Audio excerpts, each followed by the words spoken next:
Hello guys, good day. Papakita ko lang sa iyo guys yung aking tanim na pinakamalaki na yung ano niya oh.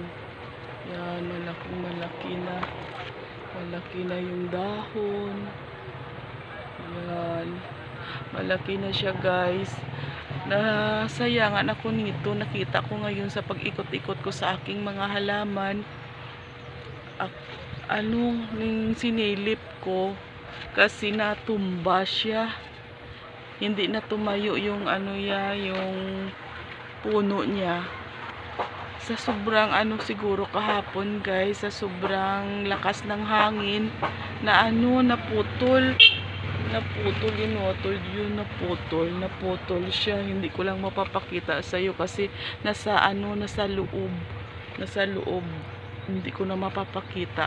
Naputol siya guys, naman nasayangan ako dito kasi napakalaki yung dahon niya, napakalash.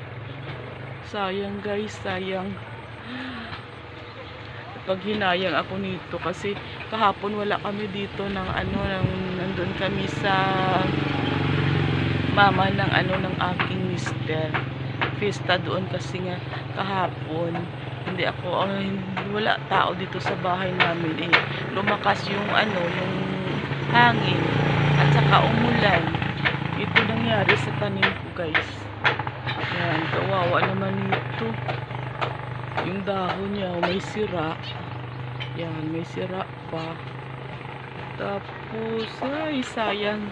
Sayang guys. Ilang years ko na to inalagaan, inisa lang yung hangin. Ko na lang to, sana mabuhay pa ulit to. Putulin ko na lang to guys at saka itanim ulit. Napakalash nito guys, hindi ko na napakasakit itong nakikita ko ngayon sa garden ko. Parang baby ko na to kasi guys yung mga halaman ko. Halos araw-araw dito na yung oras ko sa kanila at ngayon nakikita ko ito ang nangyari sa kanila. Natumba siya. Yan, natumba.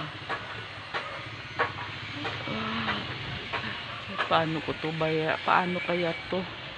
Hindi ko po alam. Napakasakit sa damdamin pag nakita mo ito na nangyari sa halaman mo ngayon. Iwan ko sa kanya. Sana mabuhay ito ulit.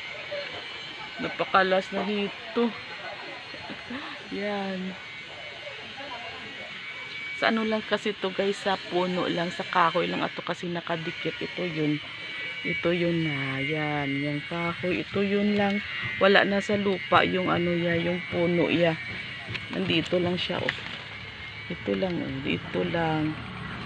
Yan, hindi na makita kasi guys ng dahon. Ito. Nandito lang siya. Yan. Nandyan lang. Hindi hindi na nakadikit sa lupa. Nandyan lang. Nakadikit na lang siya sa sa isang puno ng kahoy. Sa isang puno ng aratilis. Yan. Yan siya. Yan.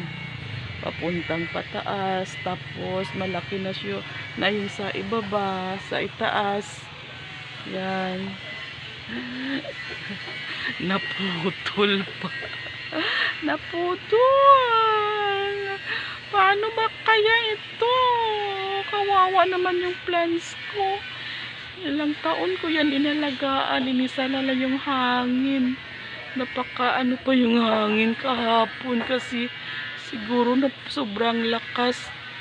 Ganun na nangyari sa ko sa halaman. Wala na tayo guys magagawa. Gawan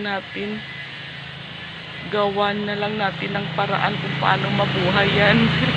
Sana mabuhay ko ulit at saka ganito rin kalash yung yung dahon niya. Kawawa naman yung plants ko. Okay guys, nandito na lang yung yung vlog ko. Thank you for watching. Good day everyone. Bye.